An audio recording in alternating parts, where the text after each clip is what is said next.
invité et il avait souhaité que je sois présent à la réunion. Malheureusement, le garde du corps de cette déchenille est venu me dire que je ne suis pas accompagné. Et donc, j'ai mon texte là, donc je vais vous le lire si vous acceptez de... Donc, Monsieur le Président, donc si vous êtes secrétaire. C'est moi le chien. Regarde-moi.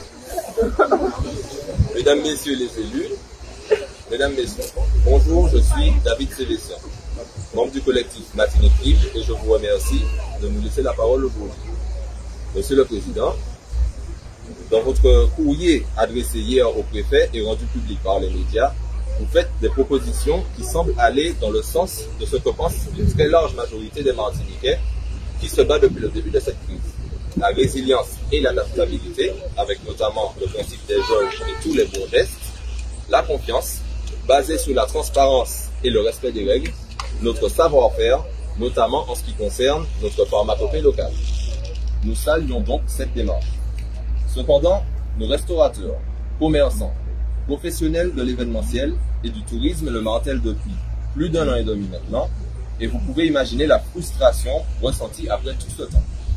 Afin de gagner en réactivité et en efficacité à l'avenir contre ce virus, peut-être faudrait-il que le peuple puisse choisir également de s'associer à cette dynamique de concertation que vous proposez, en mettant en place une plateforme de concertation ou carrément une commission ad hoc à la CTM élargie aux syndicats, associations professionnelles, collectifs citoyens, pourquoi pas les services de l'État si on les a.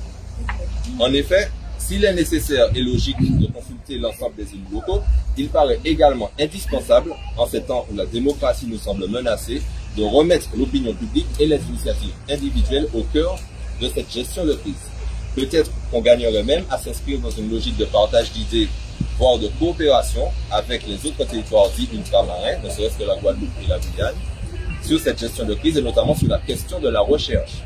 Je pense par exemple à la découverte sur l'efficacité du Zebapic, du docteur Henri Joseph, la maîtrise de la pharmacopée locale en Martinique avec le docteur Nossin, entre autres, ou la pharmacopée amérindienne et Bushinengue en Guyane. Nos territoires dits d'outre-mer, et donc la Martinique, pourraient rappeler à chaque région de France et au gouvernement en passant qu'en misant sur ses spécificités locales, sur ses propres savoirs et savoir-faire, tout en préservant ses valeurs et principes fondamentaux, il est envisageable, il est possible d'envisager une gestion saine et efficace de n'importe quelle crise. En acceptant d'ouvrir la concertation au peuple martiniquais et en misant sur la coopération, nous pourrions alors nous distinguer et briller non plus seulement par nos singularités et nos spécificités, mais désormais par notre exemplarité. Acceptez-vous donc, Monsieur le Président, de mettre en place des actions et supports de concertation avec le peuple martiniquais, voire des Antilles-Guyane, pour trouver ensemble des solutions contre cette crise. Merci d'avance pour votre réponse, mais je vais rajouter un truc. Président, c'est pas président. Oui, Césaire t'a désigné. C'est où il choisit, c'est où il dit qu'il faut qu'on prenne la suite. Qu'est-ce que Césaire aurait dit à Emmanuel Macron si Missier te dit je vais prendre des mesures liberticides à l'encontre de ton peuple martiniquais?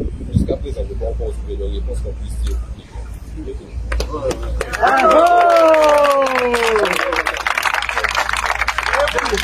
Là, vous laissez répondre en tant qu'on est timide.